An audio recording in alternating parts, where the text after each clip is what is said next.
12 forgotten British dishes. Gran made from nothing that nobody cooks anymore. Gran never wasted anything. Not a scrap, not a bone, not the water she'd boiled the vegetables in, not the fat left in the roasting tin, not the bread from 3 days ago that had gone hard as a brick, not the leftover mashed potato from Tuesday that sat in a bowl in the larder covered with a plate. Everything had a second life in Gran's kitchen. Everything became something else. Something better, sometimes, than what it had been before. I grew up thinking this was just how cooking worked, that this was normal, that everyone's kitchen operated this way, with that quiet, constant transformation of leftovers into meals, of scraps into something worth sitting down for. It wasn't until I had my own kitchen that I understood what Gran had actually been doing. She wasn't just cooking, she was performing a kind of daily miracle, turning nothing into something, turning yesterday's dinner into today's lunch, turning the end of the week's groceries into a meal that tasted like it had been planned all along. 12 dishes, all of them forgotten. All of them made from what most of us would now throw away without thinking. Stay until the end.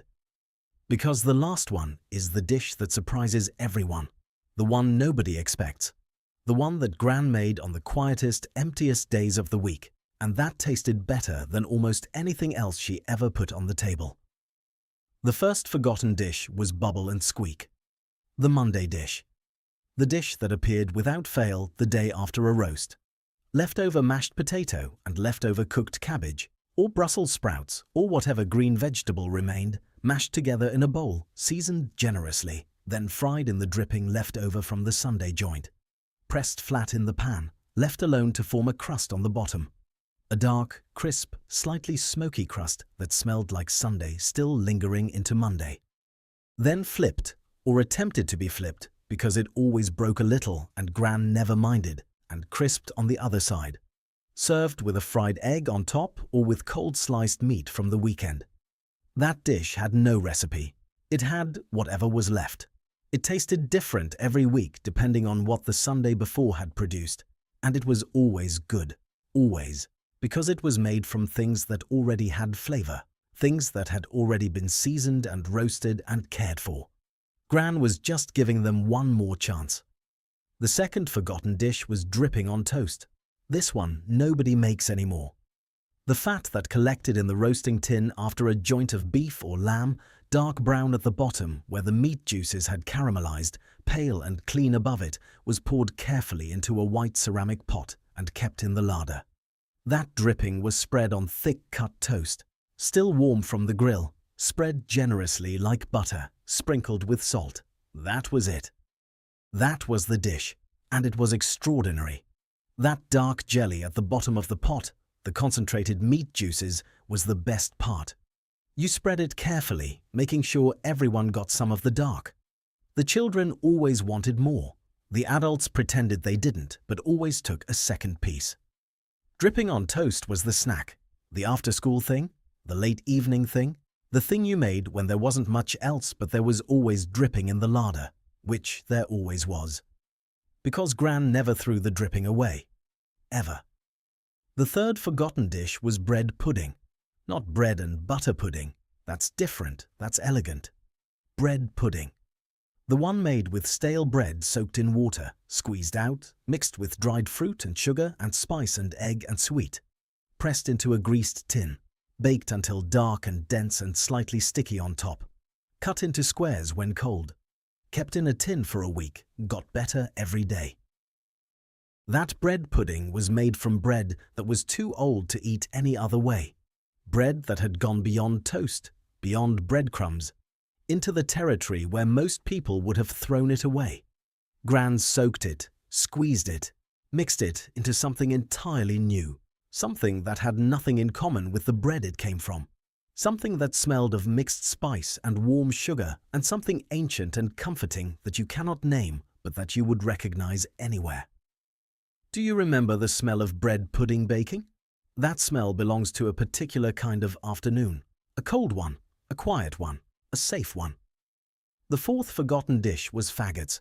These have almost disappeared.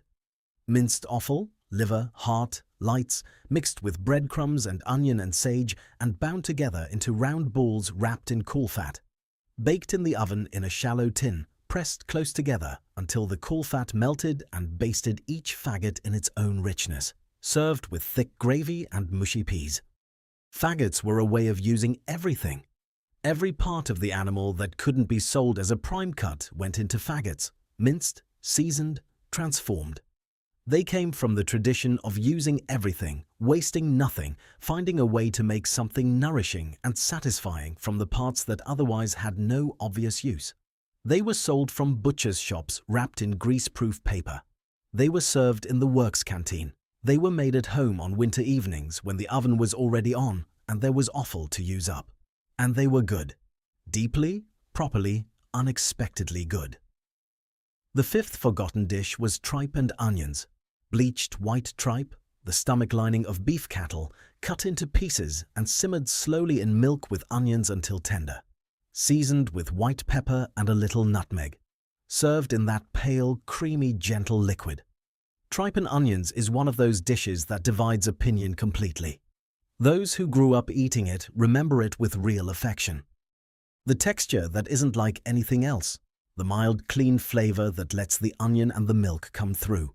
The way it filled you up on a cold day without any fuss or expense. Gran made it when there was tripe at the butcher and not much else in the purse. It cost almost nothing.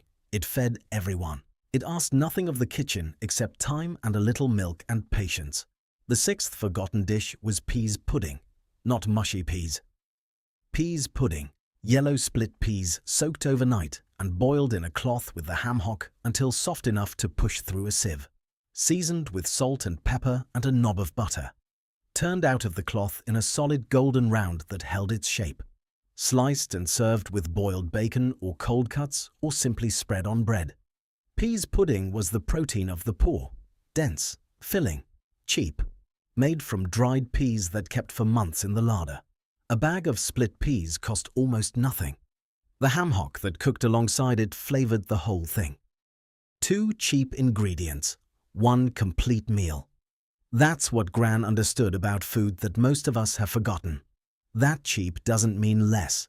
That simple doesn't mean worse. That 2 ingredients chosen well and treated with patience produce something that 20 expensive ingredients thrown together carelessly never will. The 7th forgotten dish was potted meat. The last scraps of a joint, the bits too small to slice, the bits around the bone, the bits that fell off during carving, were stripped carefully from the bone. Minced or pounded, mixed with butter, seasoned with mace and white pepper and a little salt. Pressed into a small pot, sealed with a layer of clarified butter, kept in the larder, spread on toast or bread for days afterwards. Potted meat was efficiency raised to an art form. Every last piece of expensive protein preserved and extended and made available for another meal, another day. Nothing wasted, nothing lost. The clarified butter on top was a seal. It kept the air out, preserved the meat below, made it last a week in the cool larder without refrigeration. A technology so simple and so effective that people had been using it for centuries before Gran learned it from her mother, who learned it from hers. The 8th forgotten dish was kedgeree, the Monday breakfast, made from leftover boiled rice and leftover smoked haddock. And there was always leftover smoked haddock if Gran had made it on Friday, which she always had. The fish was flaked and mixed through the rice in a pan with butter, curry powder, hard-boiled eggs and parsley, eaten warm from the pan. That curry powder, just a teaspoon, just enough to give warmth without heat, was the thing that made kedgeree kedgeree. Without it, it was just rice and fish. With it, it was something from another world. Something that had come back from the British Empire in the bags and trunks of people returning from India and had settled quietly into British Monday mornings as if it had always been there. Gran didn't know the history. She knew that kedgeree used up the weekend's fish and the leftover rice and that everyone at the table was glad of it. The 9th forgotten dish was oxtail stew. Long before oxtail appeared on restaurant menus at £18 a portion, it was the cheapest cut at the butcher. The tail of the ox, bony, gelatinous, requiring hours of slow cooking before it gave up its meat and released its extraordinary richness into the surrounding liquid. Gran browned the pieces in batches, added onion, carrot, celery, a splash of something, covered with water or stock, put it in the oven on the lowest setting. Came back 4 hours later to something transformed. The bones had given everything they had. The collagen had become gelatin. The liquid had become something thick and dark and complex that coated the back of a spoon and made your lips stick together slightly when you ate it. That stickiness is what you're after. That stickiness is the sign that something extraordinary has happened in the pot. The 10th forgotten dish was stuffed hearts. Lamb hearts or ox hearts, cleaned, the chambers opened out, stuffed with a mixture of breadcrumbs and onion and herbs and suet, then sewn closed with a needle and thread and braised slowly for hours in stock. Hearts are pure muscle. They have almost no fat. They need long, slow cooking to become tender. But when they are tender, they are extraordinary. Dense, deeply flavored, completely unlike any other cut of meat. Gran stuffed them because a stuffed heart fed more people than an unstuffed one. Because the stuffing soaked up the braising liquid and became almost a separate dish in itself. Because it was filling and nourishing and cost almost nothing. And because it was one of those things she did that made a Sunday feel special even when the budget said it shouldn't. The 11th forgotten dish was lardy cake, made in the West Country, made wherever there was lard and flour and a warm kitchen. A yeasted dough rolled out and layered with lard and sugar and dried fruit, currants, raisins, folded and rolled again, like rough puff pastry, then baked in a tin until the fat bubbled up through the crust and the sugar caramelized on the bottom. Turned out of the tin upside down so the sticky caramelized base became the top. Cut into squares while still warm, eaten immediately with nothing. Lardy cake was made on baking day, on the day when the oven was already hot and there was dough left over from the bread. The lard and the sugar went in because they were there, because they kept well, because they made something from nothing, because they turned spare dough into something that people came to the kitchen for, that people stood at the counter for, still warm, still sticky, before it had even been properly cut. And now the 12th dish, the one that surprises everyone, the one that Gran made on the quietest days, the emptiest days of the week, the days when the larder was at its lowest and there was very little to work with. She made an egg and dripping sandwich. 2 slices of bread, any bread, whatever was there, didn't matter if it was a day or 2 old.